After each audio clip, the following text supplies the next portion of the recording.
আগামী ত্রয়োদশ নির্বাচনে প্রবাসীদের কিভাবে অনলাইন পোস্টাল ব্যালটের মাধ্যমে শতভাগ ভোট নিশ্চিত করবে সে বিষয়ে সাধারণ প্রবাসীদের উদ্বুদ্ধ করতে প্রবাসীদের সঙ্গে মতবিনিময় করেছে কাতার দূতাবাস। বাংলাদেশ প্রবাসী কমিউনিটি এবং আঞ্চলিক সংগঠনের নেতারা, সরকারি বেসরকারি কর্মকর্তারা সভায় ছিলেন। কাতার থেকে বিস্তারিত জানাচ্ছেন মেহেদি হাসান। কাতারে নিযুক্ত বাংলাদেশ রাষ্ট্রদূত হজরত আলী খানের সভাপতিত্বে মত বিনিময় সভায় নেতৃবৃন্দের বিভিন্ন প্রশ্ন উত্তর পর্বে উঠে আসে নানা সমস্যা ও সমাধানের কথা। এর মধ্যে ভোটদানে স্বচ্ছতার কথা উঠে আসে বারবার। কেউ কেউ বলেন এখনো পর্যন্ত সাধারণ শ্রমিকদের কাছে এই পোস্টাল ব্যালটের খবর পৌঁছায়নি। কেউ বলছেন ব্যালট পেপার পেতে হলে যে নিজের নামে পিও বক্স লাগে তা বেশিরভাগ শ্রমিকদের নেই। এছাড়াও ভোট গ্রহণ বা প্রদানে রয়েছে নানা জটিলতা। আমি এখানে 8 বছর যাবৎ আছি, কিন্তু এখনো আমরা ভোটার নাগাদ সম্পর্কে কোনো আপডেট এখনো পাওয়া যায়নি, আমার কাছে পাইনি। আমরা যে এই অনলাইনে ভোটটা দেব, যাই হোক ঠিক আছে, সমস্যা আমাদের বাংলাদেশ সরকার এটা পদ্ধতি গ্রহণ করছে, অনেক ভালো হয়েছে।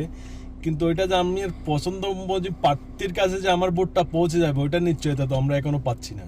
ওইটা নিশ্চয়তা যদি পাওয়া যায় তাহলে আমাদের জন্য সুবিধা হয়। সেই সব জটিলতা এড়াতে বাংলাদেশ দূতাবাস খুঁজছেন নানা আইডিয়া এবং সেই সাথে চাচ্ছেন সকলের সহযোগিতা।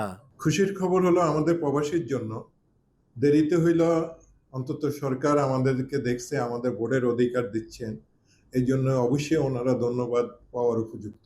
একেবারেই নগণ্য রেজিস্ট্রেশন হয়েছে। 4 লক্ষ লোকের মধ্যে 5,800 লোক যদি রেজিস্ট্রেশন করে, কাতার এমবেসি যদি উদ্যোগ গ্রহণ করে বিভিন্ন ক্যাম্পে গিয়ে ওয়ার্কারদের যে অ্যাপসটা ডাউনলোড করে কিভাবে রেজিস্ট্রেশন করবে সেই প্রক্রিয়াটা করে দেওয়ার জন্য প্রত্যেকটা প্রবাসীর কাছে মেসেজটা পৌঁছে যায় যে আপনি এই অ্যাপসটা ডাউনলোড করে আপনার মোবাইলে ইনস্টল করেন। কারণ এই অ্যাপসটা যদি ডাউনলোড না করে তাহলে সে ভোট দিতে পারবে না। আরেকটা বিষয় হচ্ছে, যারা প্রবাসী আছে এখন রেজিস্ট্রেশন করেছেন, দেশে তার জরুরি প্রয়োজনে যেতে হতে পারে, ওদের জন্য একটা ডিউরেশন দেওয়া দরকার যে এত তারিখের মধ্যে আপনি চাইলে আপনার অ্যাপসটা রেজিস্ট্রেশনটা ক্যান্সেল করতে পারেন। এই প্রক্রিয়াটা চালু করা দরকার বলে আমি মনে করি। 4 থেকে 4.5 লক্ষ বাংলাদেশি প্রবাসী বসবাস করছেন কাতারে। গতকাল পর্যন্ত পোস্টাল ব্যালটের অ্যাপসের মাধ্যমে 5,835 জন রেজিস্ট্রেশন করেছেন।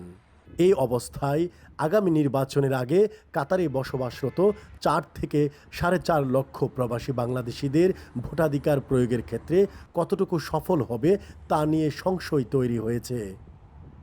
মেহেদি Hasan, channel I, Doha, Qatar.